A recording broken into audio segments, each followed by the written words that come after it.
Welcome back to The Other Side of Change, only on the Black Star Network. I'm Brea Baker, and with me, as always, is my insanely brilliant co-host, Jamira Burley. Today, we are talking about Black women's labor, how we are overworked, underpaid, and invisibilized in the workforce. Yeah, and this has been dynamic decades in the making, if not centuries in the making. It was Zora Neale Hurston who said that Black women were the mules of the world. In the 21st century, not much has changed. Everyone from the Democratic Party to corporate overloads to nonprofit bosses expects so much from us, and we are thrown crumbs in return. We remain the bottom of the pay equity barrel, and new statistics from the U.S. Department of the Bureau of Labor of Statistics reports that more than 300,000 Black women have left the labor force in the last 3 months.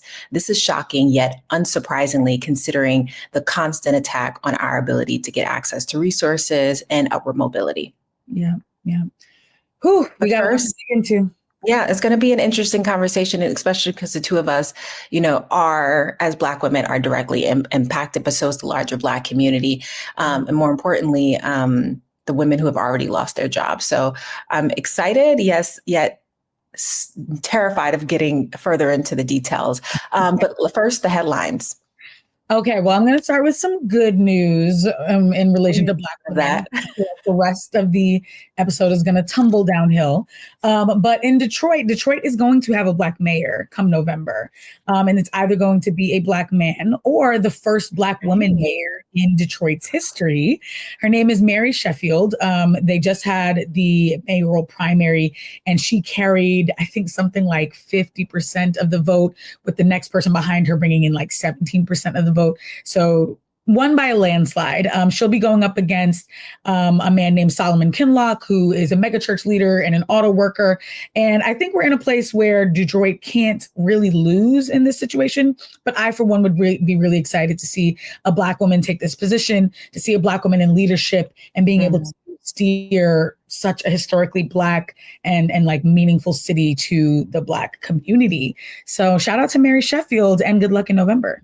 Yeah, that's super exciting. You're seeing a lot of, more emerging voices and faces within the Democratic Party coming out and feeling brave enough to run. So hearing that a woman has the potential to become the first in Detroit.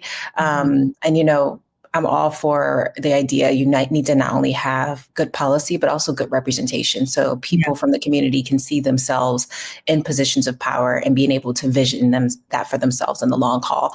And also, Black folks have a unique experience here in America. And so having folks who understand that, can represent the lived experience of their constituents, can really help to shape policy and resources that directly implicates protecting the communities that are, native to that city. So excited to see potentially come about. Yeah, exactly. We're ready for also dealing with legislation. We need it. We need it so bad. And also, she's been in office in the Detroit area for a while. She was like a city councilor and she was 26. So I think she's going to be able to bring a fresh voice and also be able to curb some of the encroaching money and whiteness that has been trying to take over Detroit, like a lot of predominantly Black cities. So it's exciting to see new leadership coming of age in Detroit, especially someone who has such a large stake in the future of Detroit, being a city council member at 26.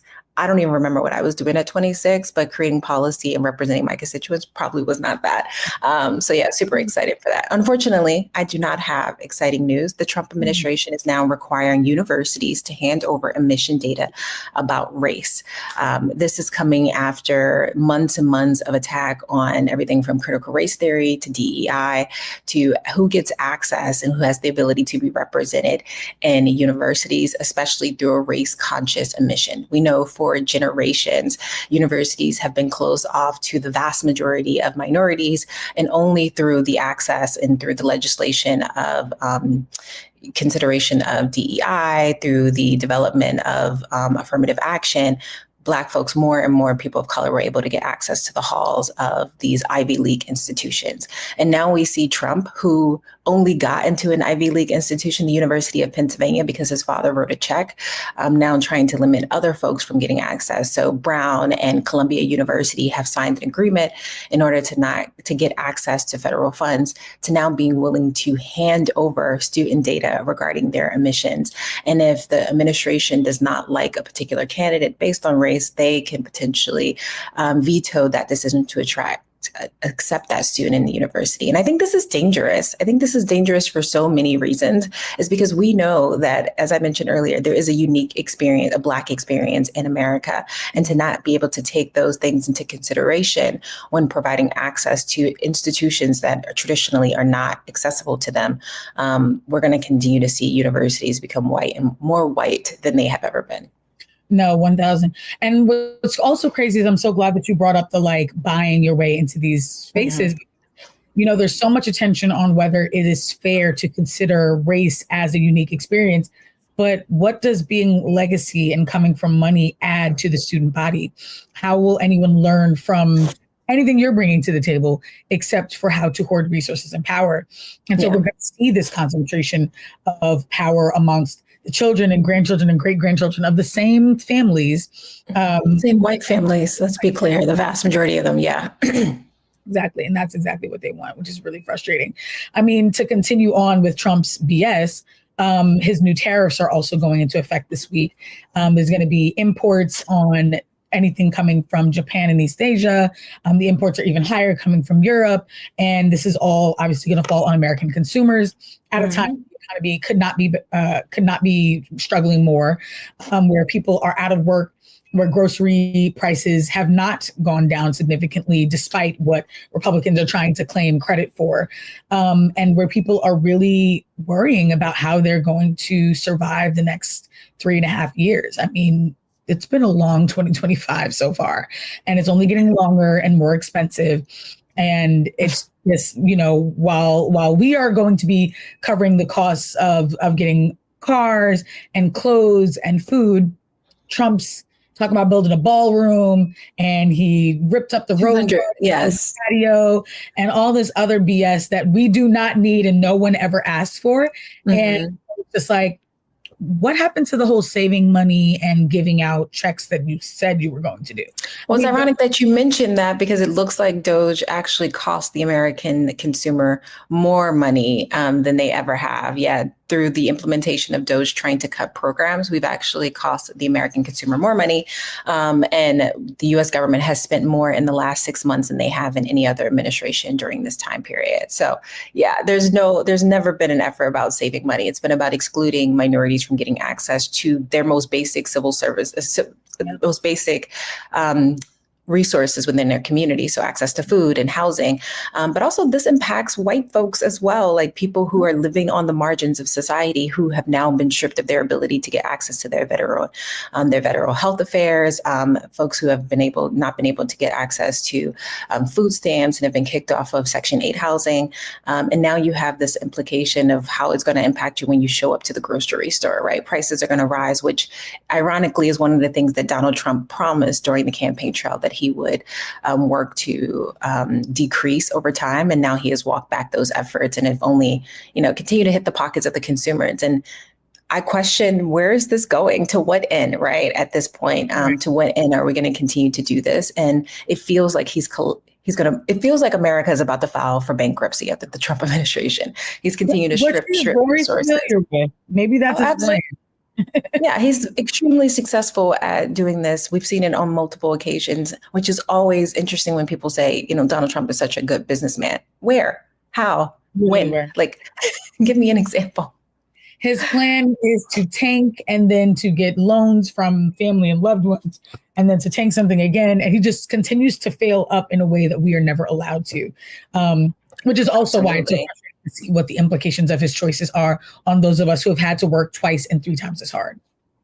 No, of course. And this is going to impact over 60 countries, I believe, that are import goods to the United States, many of whom we've already had trade agreements with that was approved by the Trump administration during his first term. So his disagreement about these trade agreements and these tariff rates are rates that he originally negotiated. But of course, none of that is factual information is never important to the Trump administration. They're using this as a tool of control, which is this many of us are suspecting. And it's we're now going to spend more and more at the grocery store, more and more on rent, more and more on gas. And it's going to be devastating, especially when, the topic of today's discussion, 300,000 Black women out of the labor force, it's being compounded now, the impact. Exactly. Oof. Yeah. In regards to the next headline on this lovely day. If we didn't already know, Trump has been trying to continue to attract the undocumented immigrants, and now he no longer wants the census to document them around the country. So he wants undocumented immigrants to no longer be included in census data, which, if folks do not know, census data help the federal government really divvy up resources across the country, how much state in specific neighborhoods should get in regards to additional resources that will enable for them to keep their libraries, their pools, their public transportation operating and functioning for the local population. There's a lot of undocumented folks in red states. So I don't know if this is truly a well thought out strategy, but I'm curious to see well thought out. I mean, okay, I like to think that even if he's not, you're right. You know what I'm about to say, that even if there are smart people around him, that doesn't mean that they have the balls to actually push back and make sure that he understands, or even if this is something, this is a distraction, right? Like him continuing to use these moments to distract us from other issues like the Epstein files. But what do I know? That part. Yeah, exactly right. What do I know? Release that list. Oh, my Lord. Yeah. I mean, it's only August 2025. I don't even know what it looks like. It is August, isn't it? 2028. But it's going to be a long ride. And I mean, yeah, we have to dig in to the state of Black women, what this all means for us, how we are going to ride this wave. We always knew going into this election that we were going to get hit the hardest. Now, with the tariffs, with the admissions data, with changing the census, with the state of the economy, it's becoming even more clear why we fought as hard as we did to keep him out of office. So anyway, we'll be right back after this short break. We'll dig into that number, that 300,000, how that happened in such a short time, and what it's feeling like on the ground for Black women. Only on the Black Star Network.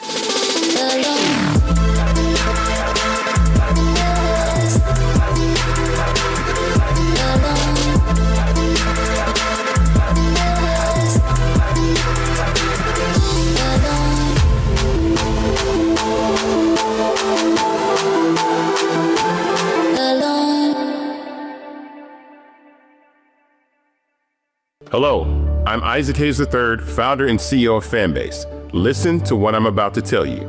The window to invest in Fanbase is closing. We've raised over $10.6 million of our $17 million goal. That means there's room for less than 6,370 people to invest in Fanbase for the average amount. The minimum to invest in Fanbase right now is $399. That makes you an owner in Fanbase today. Go to startengine.com/fanbase to invest. Why? Because current social apps have taken advantage of users for far too long, with content suppression, shadow banning, harmful racist content, and no real tools for monetization and equity. Fanbase has over 1.4 million users and counting, allowing anyone to reach all their following and monetize their content from day one. Social media is the new TV, and whoever owns the apps that distribute that content have the opportunity to own potential billion-dollar companies. While big platforms with uncertain futures are failing to serve their users, Fanbase is stepping up to fill the gap. Don't wait until it's too late. Invest now, invest for yourself and your future. Go to startengine.com/fanbase and own the next generation of social media.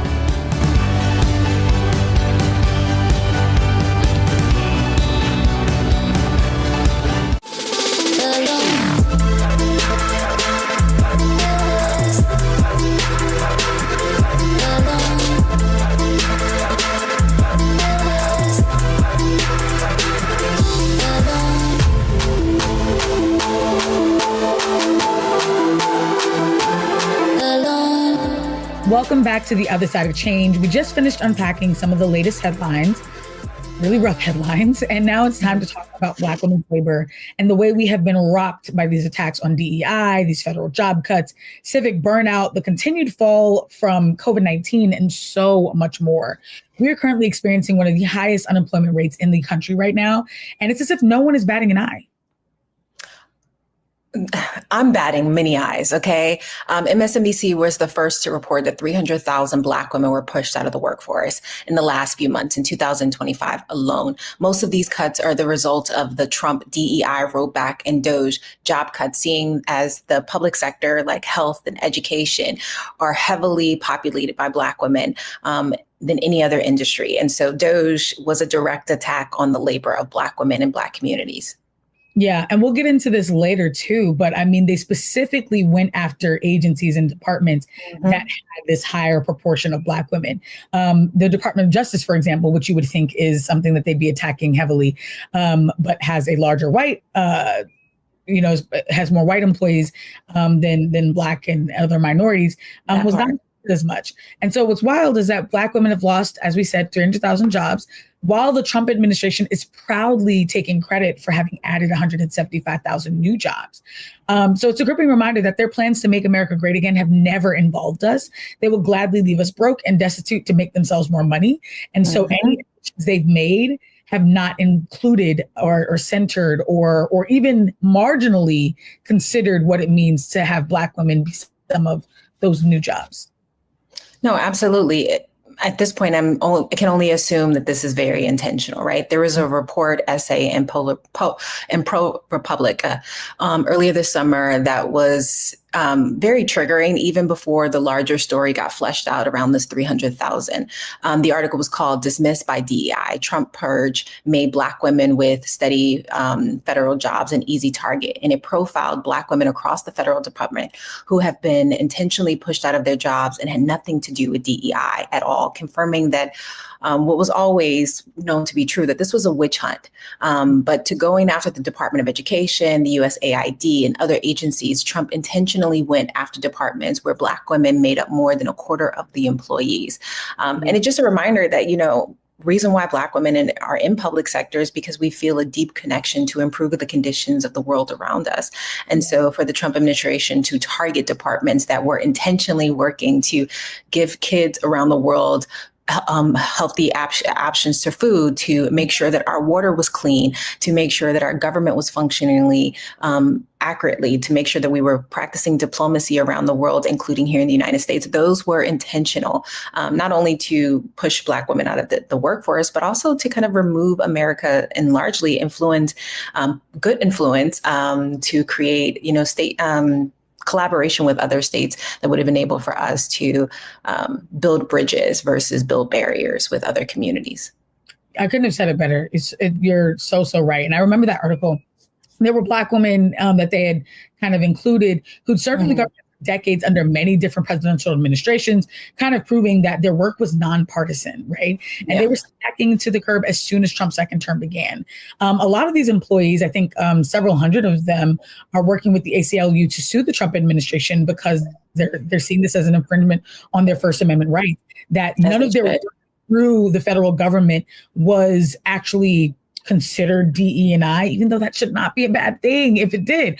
But that's not what their work was. And so they're being attacked for what their personal beliefs are beyond the workforce. And that's illegal. But lawsuits take a really long time, especially class action lawsuits. It's an uphill and a long-term battle. These folks have bills to pay and lives to maintain now. And the reality is that they're being pushed into situations that are going to really affect their families' livelihoods. Yeah, it's going to have devastating implications, if not generational implications. This is not an ideological battle. These cuts affect people's day-to-day lives, their ability to keep their homes, pay their rent, put food on the table, cover medical expenses, and so much more.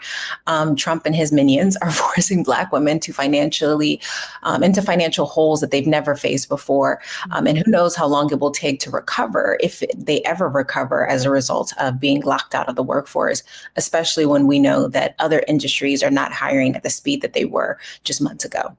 Oh, yeah, exactly. Because nonprofits, where they would be able to bring that altruistic sense of service that you were talking about earlier, are also being hit hard by the Trump administration. Intentionally so, yeah. They're having cuts because of, higher education is having cuts. Like, it's just everywhere. And it's also not lost to me that this historic loss in pay is coming not long after Black Women's Equal Pay Day, which is the annual commemoration of how much more work Black women have to do just to make as much as our white male peers. So we earn cents for every dollar that white men earn, and that disparity is likely to widen now that our employment prospects are being slashed in half. We're 6 months into an administration we didn't vote for, and we've always known we'd be hit the hardest by this administration's white supremacist tactics, and here we are seeing the proof of that. Yeah, and I can't look at this as in a silo, right? We know that Black women played a major role in the success, not the win of Kamala, but really the success of her campaign and uplifting her in the Democratic Party, right? Black women are the core of the Democratic Party, has enabled for it to win and thrive for so long. So this doesn't seem like an isolated incident, right? Like, preventing Black women from being able to take care of their families also prevent them from almost being as active as they are in the community, pushing back against institutions that are trying to regulate or eliminate our civil rights. And the impact is damning, right? This is felt in communities across the country. More than half of Black households depend on the income of Black women, and the loss of their job and opportunities impacts the entire community. Yeah, that's so real. That's so real. It's heartbreaking seeing women online who I know are extremely qualified, not being able to meet their most basic necessities or find work at a time like this. So, yeah. Black women are also economic, which is why Black women are the economic drivers. And they spend so much, right? They manage so much within our community. They also remind me that Black women are resourceful. Like, only Black women can figure out how to throw a funeral and a wedding in the weekend with a very small budget. We've all seen it happen. The writing is on the wall. And the question is, what are we going to do now to slow the bloodshed that has already started through this administration, an administration that we're only 8 months in. Yeah. Only 8 months into the first year. I need it to be 3 years and 11 months. I need it to be. And I also remember earlier this year, you were telling me too, long before any of these statistics came out, that you were going on your no spending commitment. And I'm being like, girl, I hear you, but why did you bring that up? Listen, I'm like, okay, but you were right to be cautious. Like, it is a really scary time to be head of the household, to be covering not only your bills, but footing the bills of family members and supporting other people, and wondering like when the other shoe is going to fall and when it will fall on us. So, I'm gonna have to join you, girl. The shoes are falling. I need to join myself. But it reminds me of the words of Malcolm X. The most disrespected person in America is the Black woman. The most unprotected person in America is the Black woman. And the most neglected person in America is the Black woman. Not much has changed since that time. And in the last 60 years, since he famously made that quote, we've seen Black women get attacked on all fronts, from the economic to the social. And it feels quite overwhelming when you have a government who is intentionally targeting you and trying to attack you, because they know that, the success of the Black community is limited when you take women out of the workforce. So time to roll up our sleeves in many ways and do the work. Yes. Which, speaking of rolling up sleeves, which is why I will never understand that narrative that, some in the 92% tried to push, as far as like Black women are resting, sitting back in this moment. It's like, I don't know who you're talking to, but I have never thought that there was a world where I could trust my political and economic and social absolutely to non-Black people. Like, I've always known that Black women were going to have to continue to put in the work. But the work didn't end at the ballot box. Casting your vote is not putting in the work all by itself. I always knew we were going to have to show up to the protests, that we were going to have to be part of the boycotts, that we were going to have to engage in mutual aid, because we're all we got. We have to be loud as hell about this administration through the midterms, through the next presidential cycle, in between those moments and long after. That's just the unfortunate truth. And we have to be able to pass the baton, because some of us are going to need to take breaks for sure, to focus on other things. But those of us who do have the means are going to have to like really get to the front of the line and hold that line for the rest of us. Absolutely. I'm sorry. Black women should definitely rest, but we don't have the luxury to not stand up and speak out. Every issue impacts us and has the ability to impact us in the short and long term. But which is why in the meantime, we cannot be discouraged that there is no pathway through electoral politics at this exact moment.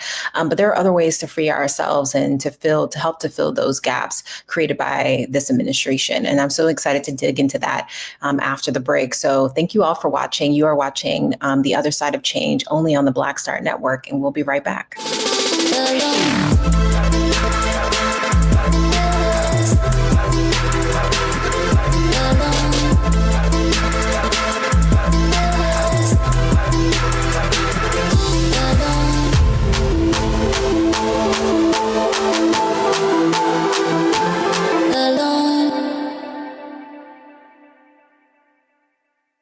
What's up, y'all? Look, Fanbase is more than a platform. It's a movement to empower creators, offering a unique opportunity for everyday people to invest in Black-owned tech, infrastructure, and help shape the future of social media.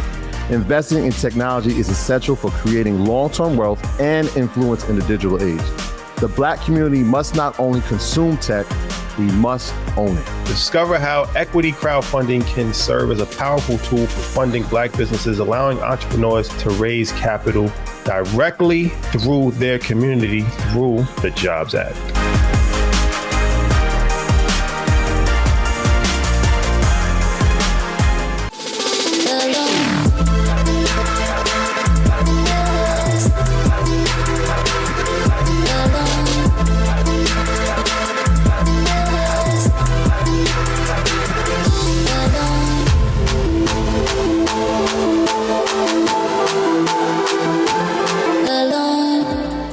Welcome back to The Other Side of Change, only on the Black Star Network. Before the break, we started to lay the foundation regarding the 300,000 women, Black women specifically, who have been pushed out of the workforce due to the Trump administration. Today, we are joined with a fave, right? Someone who is clearly doing the work in community and not just talking about it. Joining us is Anna Gifty, who is a PhD candidate at Harvard Kennedy School studying public policy and economics, and is also the author of The Double Tax: How Women of Color Are Overcharged and Underpaid, coming out this September, my birthday month. So that's a nice little gift for myself. Prior to this book, Anna previously wrote The Black Agenda: Bold Solutions for a Broken System in 2022. And co-founded the Sadie Collective in 2018, the first nonprofit addressing the unrepresentation of Black women in economics and related fields. In 2023, she was selected to be a part of the inaugural Forbes 30 Under 30 in Boston cohort. In her upcoming book, The Double Tax explores the cost of women face and shows on how the bill continues to be run up higher and higher for women of color. So we're super excited to have you, Anna, on the show, and welcome. Yes. Thank you. Hi.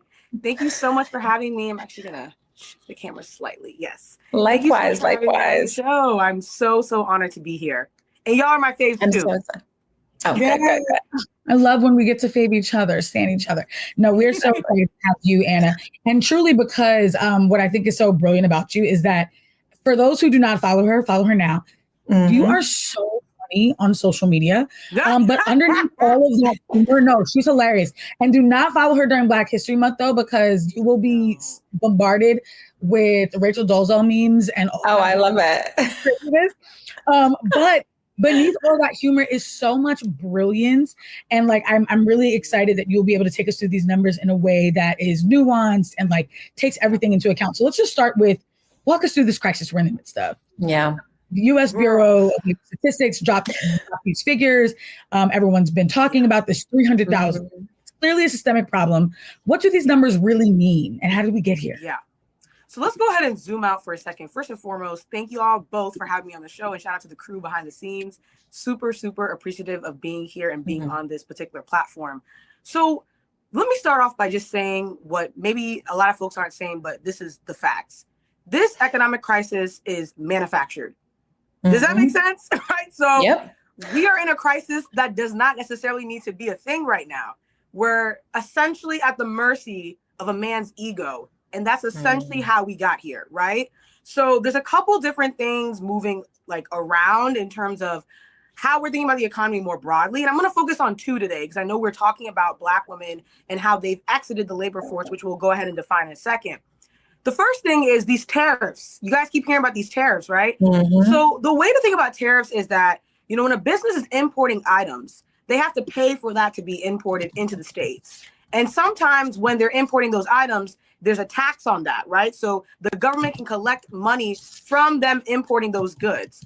And the thing is, businesses don't like eating the tax because businesses love to make a profit. They do not want to be adding more red to their balance sheet. So what they'll do is they'll either move it to you as a consumer or move a part of it to you as a consumer. So what's happening is that these tariffs that are being implemented, first and foremost, are going to make things more expensive for the average person. So one thing I posted recently on Blue Sky was, if you're shopping at Walmart this month, good luck, because 80% of their inventory comes from China, right? Yep. So if they're slapping tariffs on China, you're essentially going to be paying as much as that tariff is on the next thing that you buy at the store. So that's one thing. So when we talk about what's going on with Black women and sort of what's happening with the labor force, this is no secret.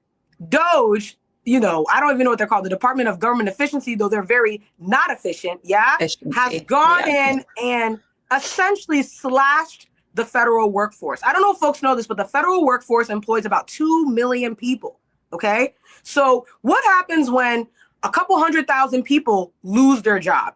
It means that those individuals now flood the job market.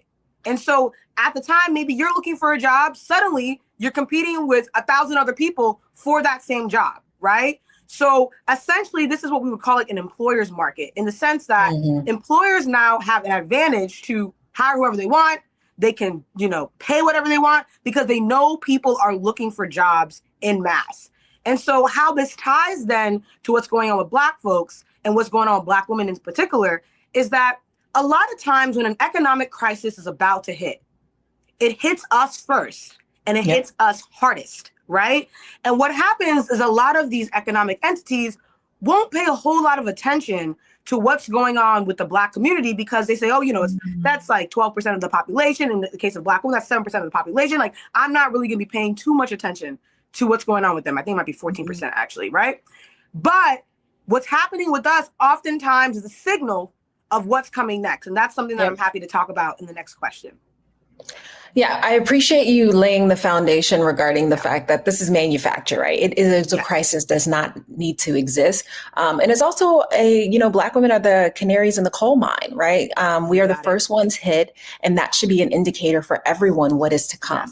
Yes. Because when you continue to limit people's ability to feed themselves and their families, it's going to have devastating implications, especially when we know that Black women were pushed out of the labor force during the COVID crisis. Again, manufactured because the Trump administration lacked the ability to actually be able to handle that crisis. To your point, right, this is so nuanced in so many ways. Your research has said this and has really broken down and talked about how understanding how Black women show up in the labor force, the implications of what industries they work in. Can you help us understand that a little bit more in regards to why these industries particularly attract Black women, but also why Trump and DOGE intentionally kind of targeted those industries?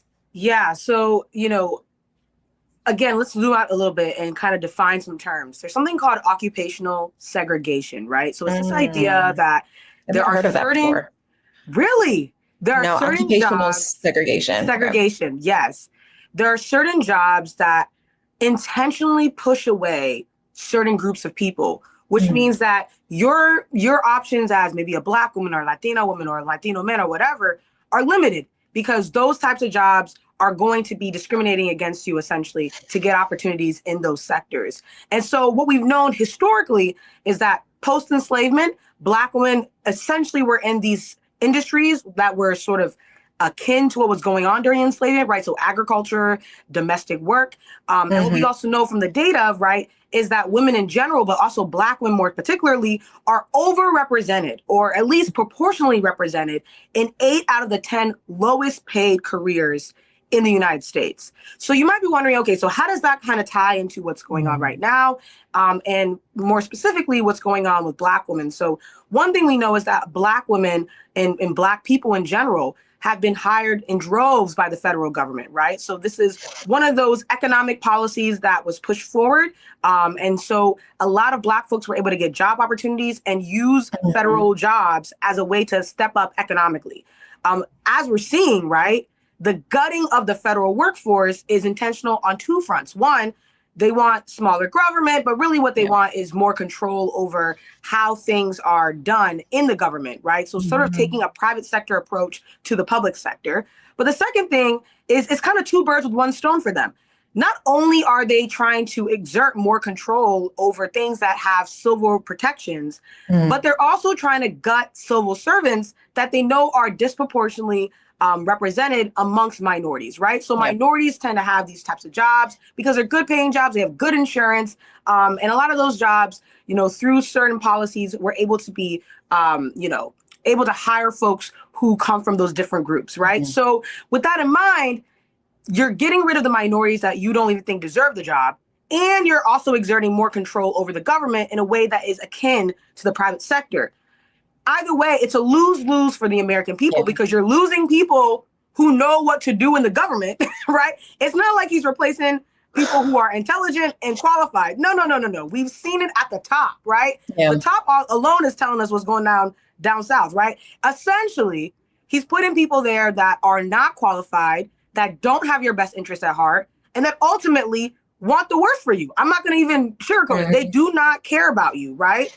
And then in addition to that, he's getting rid of, you know, huge droves of communities that rely on the income from these jobs. So the trickle down effect here is we know that Black women, especially Black mothers, are more likely than any other group to be the breadwinners of their households. What happens when a bunch of Black mothers lose their federal job? That part. Suddenly, their kids are not being fed. Their kids are not being taken care of. But that trickles down to the entire community structure, which may be built on the backs of Black mothers and Black women more broadly. Yeah. I mean, the institutional knowledge, the community implications of what will happen is devastating. It's horrible. Yeah. Yeah. Sorry. And also the less people around. You need to hear it. Yeah. And the less people around when you want to break the law makes it easier for the Trump administration to continue to break the law, right? Right. And breaking the law will always come at the expense of Black people, especially Black women. Yeah. Damn, this just goes so deep. And I mean, I'm kind of like Jamira, where I hadn't heard that term occupational segregation before. So I'm going to go down such a rabbit hole with that one. It's also the double tax, y'all. Yeah. Gotta get my book. Listen, I'm already I'm ready. I'm information. Yeah. Okay. So it just, for so long, people have been saying, listen to Black women. And it feels as though there's more pandering to Black women than actually listening to Black women, because these statistics seem to confirm that no one has been listening. What does that look like to you? What has most gone ignored or swept under the rug when it comes to Black women's financial futures, financial health? What alarms have been sounded, especially in the consideration of your research, that you feel like if people had listened long before 2024, we might not be in this position? Yeah, I mean, we can go as recent as, July. So in July, the news came out, or the July jobs report, which is essentially put out by the Bureau of Labor Statistics. For those who don't know what that is, it's a nonpartisan government agency that puts out the numbers around the job market. Those numbers feed into things like GDP.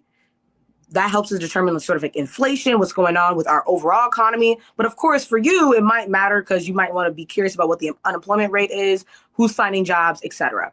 So in July, right, we got the numbers just now. We added 73,000 jobs. The break-even point, according to economist Aaron Sojourner, that indicates that we are in a strong economic condition, right, as a country, is 86,000. Let's do some math. Is 73,000 more or less than 86? That part. Right? Yeah. Okay. I'm laying out. So now the question is, okay, the numbers aren't looking good. And so now you got this man with a big ego, amongst other things, in the office saying, I don't like the numbers. I'm going to go ahead and fire the BLS commissioner, the person in charge of the numbers. That is a horrible sign. But let's take it back a couple months. Black women's unemployment rate has been rising steadily. I would say it spiked and then steadily rose after that for the last 3 months. If you were paying attention to Black women, you would have known something's going awry with the labor market right now. Something's going wrong. Because why is this group's unemployment rate suddenly spiking? This also echoes what we've seen in COVID era, right? Yep. Around the time COVID started to really take hold, this is March. As you guys know, it disrupted the labor market. People lost jobs, etc. down the line. However, the first group to get hit was who? Black women. Our unemployment rate rose to 17% at its height. Now, if we're thinking about this through the lens of Black women as an economic indicator, what this means is that what happens to Black women first is something we should be taking seriously. A lot of these spaces don't take what's happening to Black women as a serious economic indicator. They say that's an isolated group over there. They don't contribute meaningfully to the economy. And I think that the question of who gets to be an economic agent is actually really important. It goes back to this fundamental idea in economics of who's rational, how folks move rationally in the market. And I think the gag is a lot of people don't assume Black women are rational. And so with that mindset, you're not even going to consider what's happening to Black women as something legitimately concerning, because you're like, well, it's happening over there. It's happening to people I don't care about. But oftentimes what happens to us first, it takes about a couple months and suddenly everybody else is feeling it. We talked about these numbers back in March. It's July. Now we're starting to see a decline. And going back to your point, Brea, about, what does it mean to listen to Black women and not pander to us?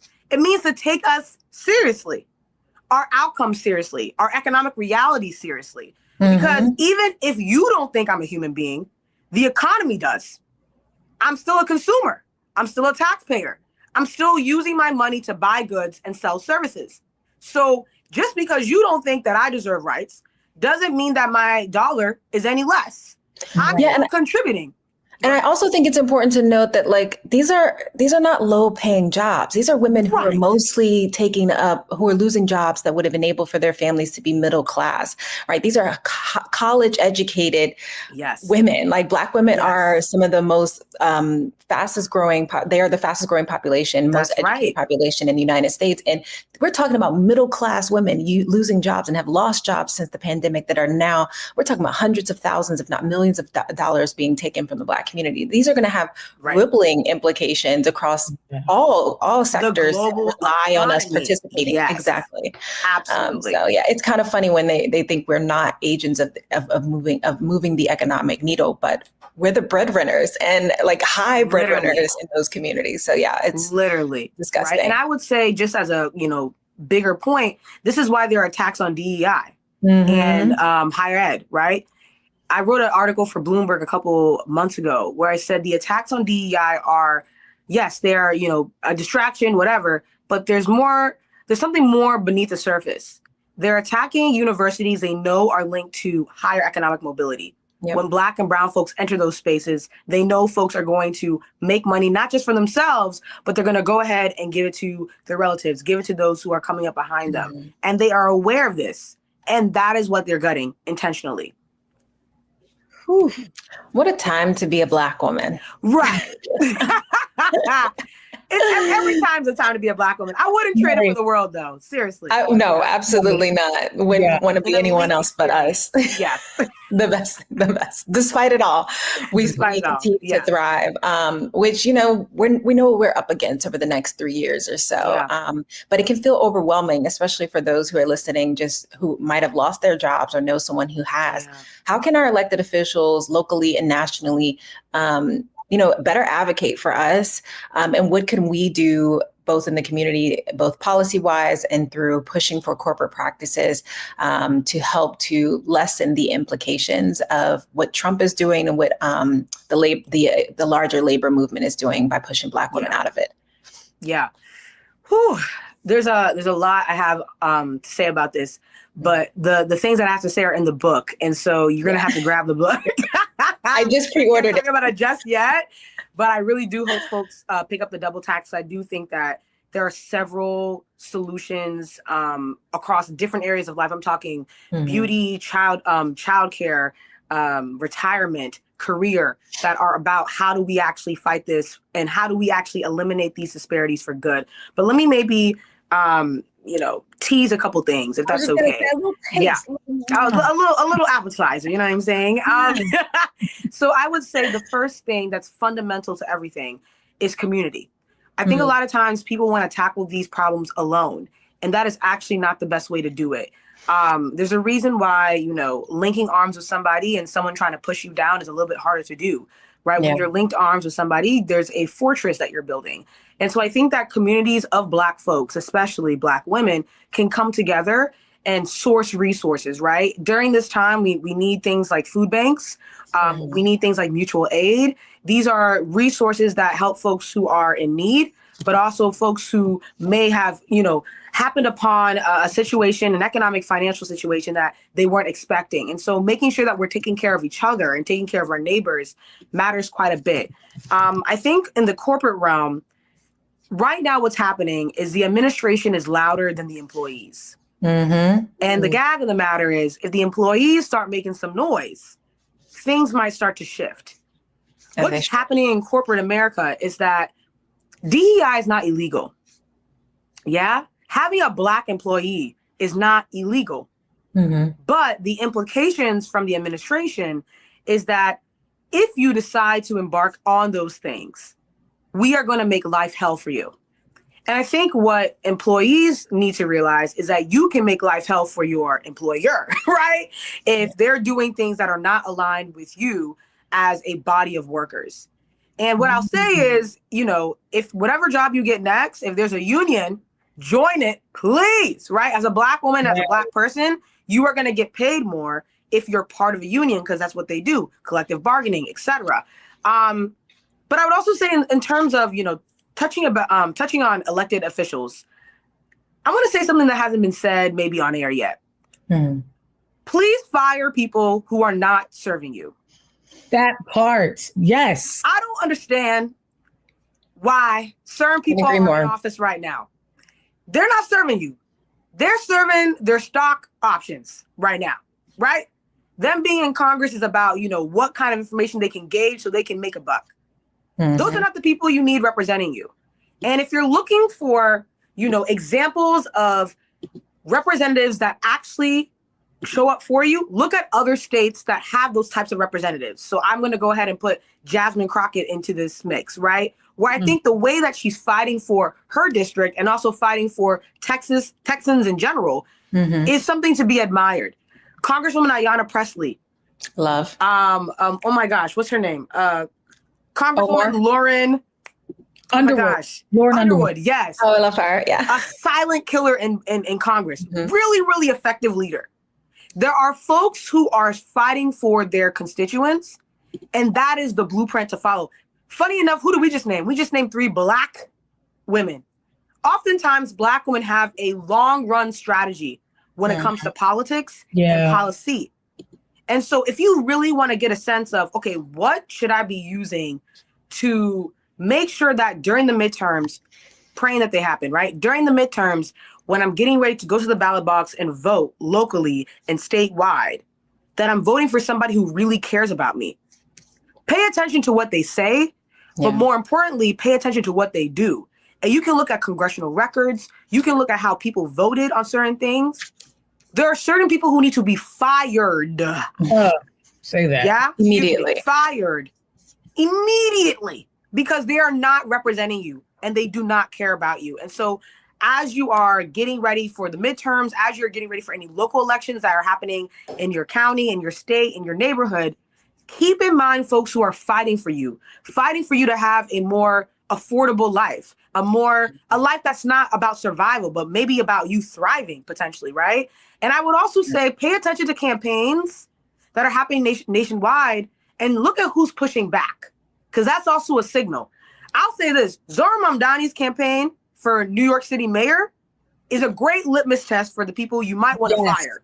And okay? It's failing. Yep. Anybody who's against that campaign right now, if you agree with what he's running on, which is making the city more affordable, making food more affordable, free childcare, if anybody's against that, that should already tell you what their priorities are, and you can make decisions based off of what they said in response to that campaign. Okay? So this is all I'm going to say. That's all I can tease for now. But everything else that you want, the details, they're in the book. No, that was really good. So agree with you. And it reminds me of our interview with Jamal Bowman when we were talking about them. Yes. He's been a big supporter and was able to break some stuff down. And I know another guest that we brought on, Tiffany Lofton, will appreciate your opinions. So many really good gems in that.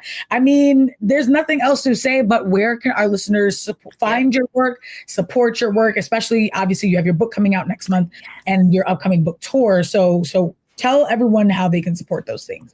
Wow. Well, first and foremost, again, thank you so much for having me here. It's been an honor to get into the numbers and to get into the kiki, right, about what's going on and how we kind of survive it. A couple things. So one, I'm coming out with a book called The Double Tax, How Women of Color Are Overcharged and Underpaid. This book, even though it's about women, it's for everyone. I actually think every man listening should buy this book because if you're trying to understand how things are going, you need to understand where things started. And a lot of these things start at the axes of oppression. And so thinking about who's oppressed, why they're oppressed, and then how we can lift those people out of oppression oftentimes is the key to your own liberation. So we'll start there. And so The Double Tax is coming out September 16th. I'll be going on a worldwide book tour, actually, but people don't know about the worldwide part yet. But at least nationwide, I'll be stopping in New York City.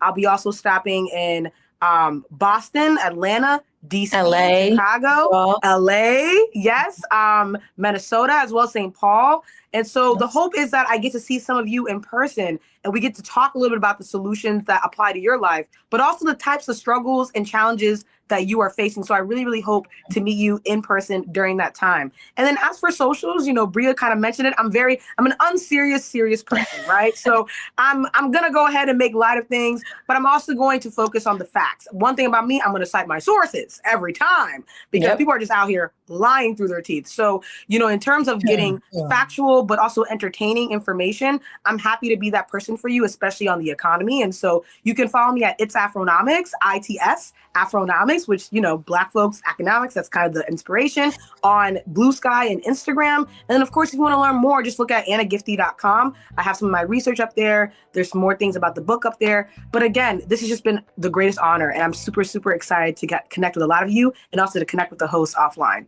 Likewise. It's a pleasure. Thanks for joining us. For folks who are tuning in, you're watching The Other Side of Change only on the Black Star Network, and we'll be right back.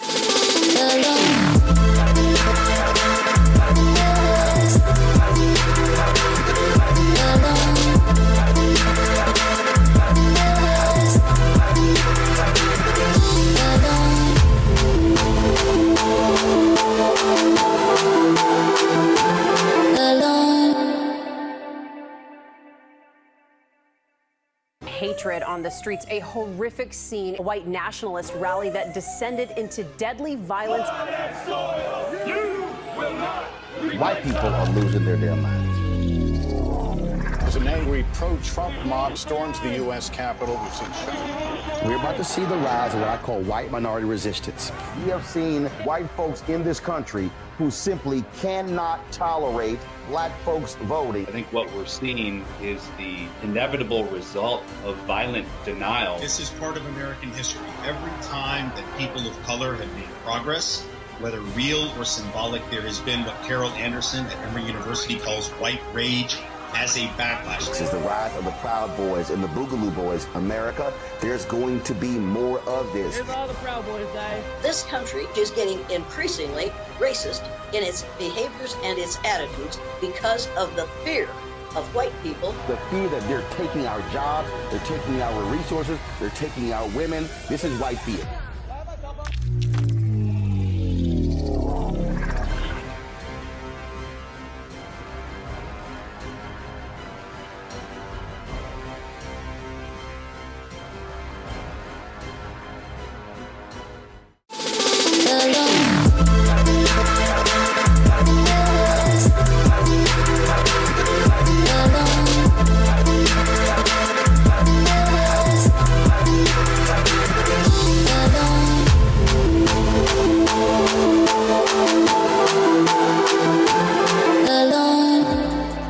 Welcome back to The Other Side of Change, only on the Black Star Network. I don't know about you, but I started this episode with so much anger and disgust for the status quo, but I'm pretty fired up. I think Anna gave us some really good marching orders. And if you're like me, hopefully you'll go and pick up her book.